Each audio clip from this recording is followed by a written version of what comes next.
आ गया। तो बहुत अच्छा लग रहा है आप लोगों से मिलके, आप लोगों के सबके दर्शन करके। ब्राइट डिवोटीज़, येलो डिवोटीज़, सुंदर सुंदर डिवोटीज़। तो मैं सोच रहा था कि थोड़ा सा हम जान जाते हैं एक दूसरे को। प्रभु ने तो मेरे बारे में बता दिया। तो वैसे हाँ, मैं थोड़ा फॉर्चुनेट तो रहा कि 2010 में जुड़ा था, तब स्कूल में था मैं। तो मुझे कुछ ऐसा था कि मुझे स्कूल में फ़र्स्ट आना है, क्लास में फ़र्स्ट आना। तो इस इच्छा से फिर मैं थोड़ा मंदिर जाने लगा था। वैसे तो मैं शनिदेव का भक्त था। जब मैं छोटा था ना, तो पापा के ऊपर शनि की 7.5 थी, तो घर पे बड़ी प्रॉब्लम हो गई। तो मैंने सोचा कि भाई देखो, ऐसा है कि सब देवी देवता तो ठीक है, लेकिन शनिदेव को अपना बना के रखना। मेरी मम्मी कहती थी बेटे लक्ष्मी की पूजा जरूर करियो। तो मैं एक पंजाबी फैमिली से हूँ, तो पंजाबी फैमिली में ना वो दुर्गा की पूजा बहुत करते हैं। अम्बे तू है जगदम्बे काली जय दुर्गा। तो मम्मी कहती थी लक्ष्मी की करो। फिर इधर उधर मुझे थोड़ी बुद्धि थी, तो मुझे लगता था नहीं है, पढ़ाई लिखाई में सरस्वती देवी भी, उनकी भी करनी चाहिए। पापा पे 7.5 आ गई तो शनिदेव आ गए। तो लेकिन फिर मैं जाते जाते क्या करता था ना, फिर बीच में घर के पास एक इस्कॉन मंदिर भी था, गाज़ियाबाद में रहता था, राजनगर में। तो मैं 10th क्लास में था, तो फिर जब मंदिर दर्शन करने जाता था तो भगवान से ये प्रार्थना करता था कि भगवान मैं फ़र्स्ट आ जाऊँ। तो मैं फ़र्स्ट आ गया 10th क्लास में। तो मुझे बड़ा विश्वास हो गया कि ये वाले भगवान काम करते हैं। इस्कॉन वाले भगवान काम करते हैं। तो फिर गर्मियों की छुट्टियाँ हुई, तो गर्मियों की छुट्टियों में फिर सुबह भी जाता था, भागवत सुनता था, प्रसाद खाता था। फिर धीरे धीरे करके भगवान की दया से जुड़ गया। और फिर जुड़ गया तो 10th क्लास में मुझे पता चला कि यहाँ तो रह भी सकते हैं। तो चलो आप लोगों की तो मैं बाद में सुनूंगा, आप लोग कैसे जुड़े, पहले मैं अपना ही बता देता हूँ। मैं तब था मैं 16 साल, 15 के होते ना 10th क्लास में, 15 साल के होते। थोड़ा बिगड़ा नहीं था मैं, मतलब बिगड़ने वाली आ ही रही थी बस एज, तो भगवान जी ने मुझे पकड़ लिया। तो क्या हुआ कि तो ना मुझे इतना अच्छा लगा इस्कॉन, इतना अच्छा लगा इस्कॉन। जैसे स्टार्टिंग वाला जोश होता है ना, मुझे लगा बस प्रभुपाद जी अमेरिका गए हैं और उसके बाद मैं ही करूँगा पूरी दुनिया में प्रचार। मैंने कहा ज्वाइन करो। तो मैंने ना, लेकिन डरता था मैंने कहा पता नहीं मैं छोटा सा हूँ, मुझे रखेंगे कि नहीं रखेंगे। तो 10th में ही था ना, 10th भी मेरी हुई नहीं थी। तो मैंने सोचा कि ज्वाइन कर जाता, मतलब 1-2 हफ्ते में ही मैंने सोचा ज्वाइन कर जाता। फिर मुझे पता चला नहीं, इतनी जल्दी तो नहीं हो पाएगा भाई काम। फिर मम्मी भी कहती थी कि नहीं बेटे पढ़ ले, ये वो ये फलाना ढिमका। तो 10th में तो ये हुआ। फिर मुझे लगा कि 10th में तो ये हुआ। फिर 10th में तो ज्वाइन किया नहीं मैंने, क्योंकि मुझे समझ आ गया नहीं, इतना इजी भी नहीं होता ज्वाइन करना। मंदिर वाले फिर बच्चे समझ के रखेंगे। तो मैंने कहा 12th के बाद करूँगा। तो 12th तक मेरी मम्मी ने कहा बेटे तेरी बहुत भक्ति हो गई है, क्योंकि तब फिर मैं तिलक विलक लगाने लग गया। 12th में दीक्षा हुई थी मेरी, 11th में नहीं 12th में हुई थी। यहीं थी गरुड़ देव जी के सामने, गोपाल कृष्ण गोस्वामी महाराज जी ने दीक्षा दी। तब मैं सबसे छोटा डिसाइपल था महाराज जी, सबसे मूर्ख। आज भी वैसे सबसे मूर्ख हूँ। छोटे लोग होते हैं ना, थोड़े से अकल नहीं होती। महाराज ने लेकिन दे दी। महाराज तब देते नहीं थे बच्चों को, लेकिन बस संभव भक्तों की कृपा से मेरी भी दीक्षा हो गई। थोड़ा एंथुजियास्टिक सा था ना मैं पहले।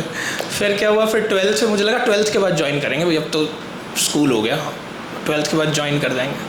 फिर जब 12th के बाद ज्वाइनिंग हुई तो फिर, लेकिन तब तक मैं थोड़ा सा नहीं, जैसे जैसे पुराने होते जाते हैं, थोड़े मैच्योर से होते जाते हैं ना, मुझे समझ आया। लेकिन 12th के बाद तो भाई पूछना वाचना पड़ेगा बहुत।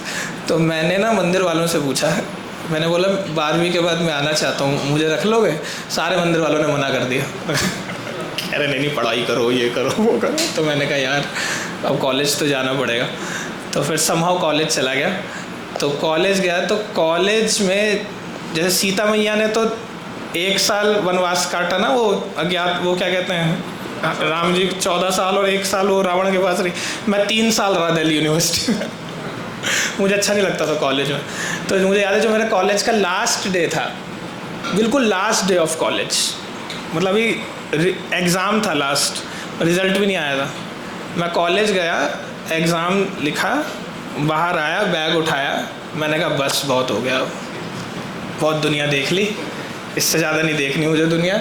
मैं सीधा कॉलेज से निकला, मैंने अपने फैसिलिटेटर काउंसलर होते थे उनको फ़ोन किया। मैंने कहा प्रभु जी क्या चाहते हो आप, सीधा मंदिर आ जाऊं या घर जाके सो के आऊँ?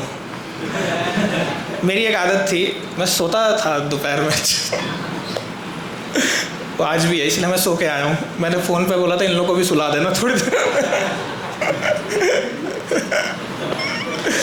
सो के ठीक रहता है ना, थोड़ा सा बुद्धि शांत रहती। तो मेरे प्रभु जी ने बोला बेटे तुम चले जाओ, सो के ही आना। तो फिर मैं घर गया, सो गया। तो दूर था गाजियाबाद से, मैं थक जाता था, तो सो गया। उठा, बस उठ के मैंने मम्मी को बोला मम्मी मेरे एग्ज़ाम्स ख़त्म हो गए, अब मैं जा रहा हूँ वृंदावन। तो मम्मी ने सोचा बेचारा पता नहीं इतने दिनों से तो पढ़ाई लिखाई कर रहा था, ये वो ये, इसको वृंदावन जाने दो। तो बैग उठाया, मैं आ गया मंदिर, मंदिर से गया वृंदावन, वृंदावन से आ गया दिल्ली, यहीं इसी राधा पार्थसारथी के पास। मम्मी ने बोला तू तो वृंदावन में था, एक हफ्ते बाद फ़ोन आया। मैंने कहा वो दिल्ली में मेरी ट्रेनिंग है। इतनी देर में मम्मी को किसी ने बता दिया तुम्हारा लड़का तो गया। मेरी मम्मी ने बोला मुझे पता तेरी कौन सी ट्रेनिंग है। तो मेरी मम्मी ने कहा नहीं तू वापस आई, कौन सी ट्रेनिंग है, क्या हो गया, फलाना ढिमकाना। मम्मी गाजिया धुंधे में रोने धोने लग गई। मंदिर वालों ने थोड़ा बहुत समझा लिया।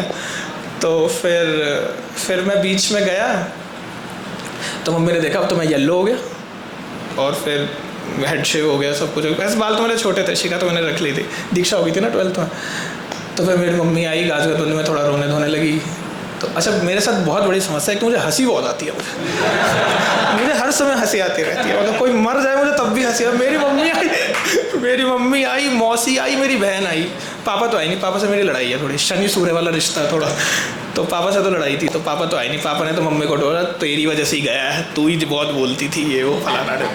चलो पापा का तो काम पहले ही से मिट गया था मेरा। तो मम्मी और बहन और मौसी आई, और वो आके मुझे देख के रोने लगे। अच्छा सबसे बड़ी समस्या, वो रो रहे हैं, मुझे बहुत तेज हंसी आ गई। तो वो लोग भी इतने असमंजस में हो गए, वो लोग कह रहे ये हंस क्यों रहा है। तो मेरी मम्मी और मेरी मौसी कह रही अच्छा तू हंस क्यों रहा है। मैंने कहा मुझे नहीं पता, मुझे हंसी क्यों आ रही है। तो मैंने मम्मी को बोला तुम रो क्यों रही हो, मैं कोई मर थोड़ी ना गया हूँ, यहीं पे तो हूँ। कहती नहीं ये वो फलाना ढिमकाना। अच्छा क्या हुआ था ना, जब मैं देखो थोड़ा सा डर तो लगता ही है। वैसे तो मैं बिंदास था, मैंने देख लेंगे जो होगा देखा जाएगा, घर वाले ही तो हैं, क्या हो गया। थोड़ा घर पे मेरा होल्ड ज़्यादा था, इकलौता लड़का था ना, एक बहन और एक मैं ही था, फिर थोड़ा बड़ा भी था। तो मैंने एक जगन्नाथ, तब अभी तो गाजियाबाद मंदिर में राधा मदन मोहन जी हैं, तब जगन्नाथ जी होते थे। राधा मदन मोहन तब आए जब मैं मेरठ चला गया था। तो मेरे को जगन्नाथ जी मेरे फर्स्ट ड्यूटीज़ है। तो मैंने जगन्नाथ जी से एक बात बोली, थोड़ा इमोशनली मैंने जगन्नाथ जी से बात की। मैंने कहा देखो जगन्नाथ जी, ये मंदिर आपका है, इस मंदिर में जो रहेगा वो आपकी इच्छा से ही रह सकता। अगर आपकी इच्छा नहीं है तो आपके घर में कोई नहीं रह सकता, और अगर आपकी इच्छा है तो कोई माइका लाल यहाँ रहने से रोक नहीं सकता।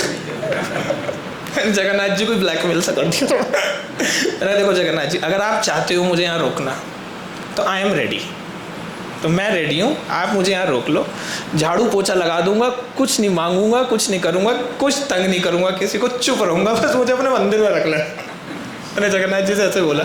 और मैंने कहा देखो अगर जगन्नाथ जी आपके पास कोई दूसरा प्लान है, आप सही में चाहते हो, क्योंकि मुझे कुछ कहते तो यार तुम इतने अच्छे हो, पढ़ाई में अच्छे हो, PhD कर लो, ये कर लो वो। मैंने कहा जगन्नाथ जी आप ही चाहते हो, कोई दूसरा प्लान है तो फिर कोई बात नहीं, फिर देखेंगे क्या होगा। लेकिन मैंने जगन्नाथ जी को छोड़ दिया। लेकिन जब मम्मी आई तो जगन्नाथ जी ने पहले वाला प्लान ही किया, रख लिया मुझे। तो मेरी मम्मी आई तो मेरी मम्मी कहती अरे तू क्या कर रहा है, ये वो तो मेरी मम्मी कहती अरे तू तो, हमें तो पता ही था तू ब्रह्मचारी बने। मैंने कहा बहुत बढ़िया बात है। मैंने कहा पता था तो बहुत अच्छी बात है मुझे। तो मैंने कहा बन गया।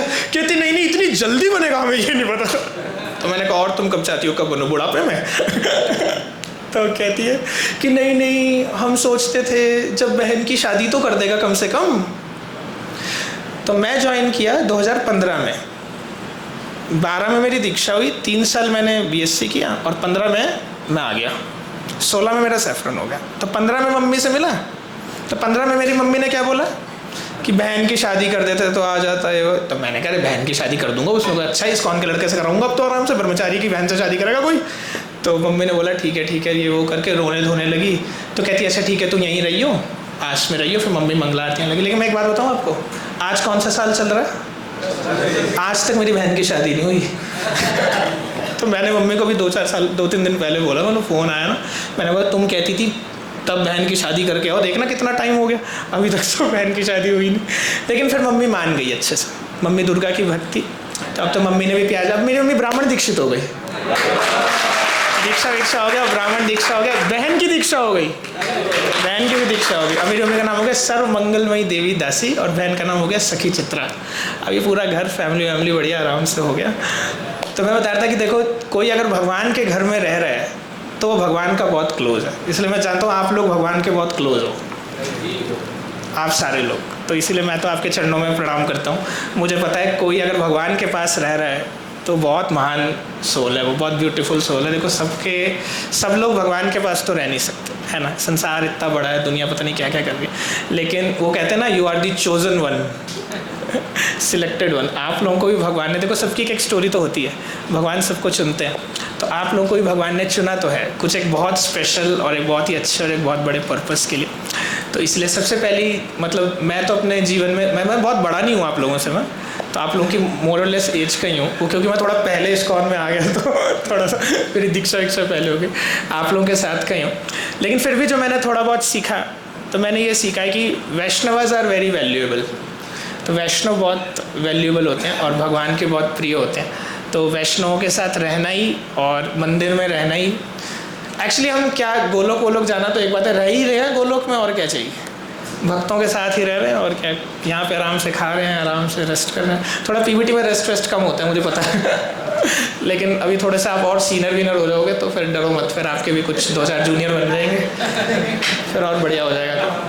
अभी थोड़ा सा स्टार्टिंग में तो दिखाना भी पड़ेगा ना आपको कि, है ना, लेकिन बाद में जो थोड़ा बहुत अभी है ड्रामा वो भी हो जाएगा, हरे कृष्णा हरे रामा तो लेकिन मैं अपने अनुभव से बता रहा हूँ। मुझसे कोई पूछता है कि आपका क्या अनुभव है ब्रह्मचारी बन के, तो मैं कहता हूँ मेरे तो जीवन में दुख है नहीं। देखो ढूंढ के भी दुख नहीं मिल रहा मुझे, मैं तो बहुत कोशिश कर रहा हूँ कि कोई दुख आ जाए। कुछ परीक्षाएं होती हैं जीवन में और फिर भगवान के भक्तों की संगति में भगवान वो परीक्षाएं भी पास करा देता है। फेल भी हो जाए तो कोई बात नहीं, फिर से दे देंगे परीक्षा, कोई कुछ क्या थोड़ी ना है तो ऐसे लोग कहते हैं बहुत, मतलब ऐसे वाला भाव होता है ना कि झुको और मतलब इसकी बात माननी पड़ेगी।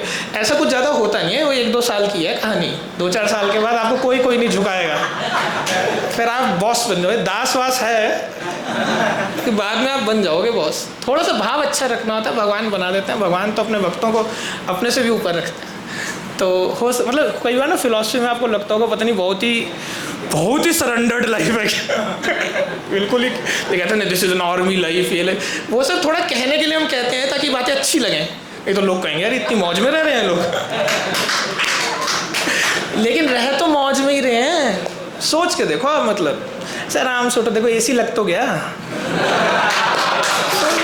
और वो भी पीबीटी तक है। ये जो सोना वोना का थोड़ा कम सोना है, ज़्यादा सोना है, आप लोग अपने मंदिर में जाओगे फिर थोड़े से सीनियर हो जाए। देखो रहना बस थोड़े से सीनियर हो जाना, अभी निकल ली तो कहोगे यार बड़ी परेशानी थी 2-4-5 साल सीनियर हो जाओ, फिर उसके बाद तो सब बढ़िया, बहुत बढ़िया, वैसे भी बहुत बढ़िया है।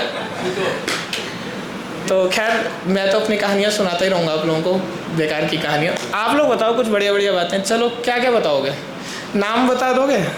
दीक्षित है यहाँ से कुछ वक्त, दीक्षित भी होंगे कुछ वक्त, पुराने हो आप लोग तो फिर इसका मतलब क्या पूछें अखिलात्मा, कुछ भी पूछ लें। चलो बता दो कौन से मंदिर से हो, कैसे जुड़े, क्या पसंद है इस्कॉन में, क्या नहीं पसंद है इस्कॉन, यही बता सकते। कौन बता तुम बता दो, बड़े अच्छे लग रहे हो। मैं क्या बात है, तुम तो जीत गए, हमारा नेता कैसा हो प्रशांत, क्या नाम? हरे कृष्ण। निशांत निशाकांत हो गया है, अंधेरे का अंत हो चुका है। बहादुरगढ़ टेंपल से। बहादुरगढ़। और मैं कनेक्ट हुआ एक्चुअली, कोई योगा में इंटरेस्ट था। योगा? तो मेरी फ्रेंड ने भगवत गीता थी उनके पास में, उन्होंने जैसे टेक्स्ट पढ़ा था कर्म ध्यान करके, और बोला कि योगा है, उन्होंने अंदर नहीं पढ़ा था, बोला कि ऐसी योग के कोर्सेज के बारे में बता देता हूँ। उन्होंने मेरे को Bhagavad Gita as it is recommend किया और मैंने जाकर के मार्केट से परचेज करके पढ़ना शुरू किया। योग का कंसेप्ट सीखा। हाँ तो ज्ञानी हो पढ़ के जो लोग आते हैं वो तो बहुत अच्छे होते हैं, है ना। फिलॉसफी में इंटरेस्ट था, मुझे भी था वैसे फिलॉसफी में इंटरेस्ट। Very nice. क्या पसंद है इस्कॉन में? नहीं मेरे को मतलब पढ़ाई की जरूरत है, पढ़ाई लिखाई पसंद है। फिलोसफी और विष्णु से प्रसाद। प्रसाद क्या पसंद है खाने में? मेरे को पांता बहुत अच्छा लगता ये क्या होता है? है। आईब्रो में ना कर्ड राइस। ओ कर्ड राइस। सस्ते हो तुम यार। कोई बात नहीं, सबकी पसंद अपनी अपनी है। मेरे को तो वैसे मतलब ऐसा कहना नहीं है, मतलब ये सब रिकॉर्डिंग वाले लेक्चर मुझे पसंद नहीं आते, मैं खुल के बोल नहीं पाता। ओ भैया, वैसे तो अच्छा है आज ना गोपी बाबरू ना राम नेस्टू ना हाँ बंद करो यार, बंद करो।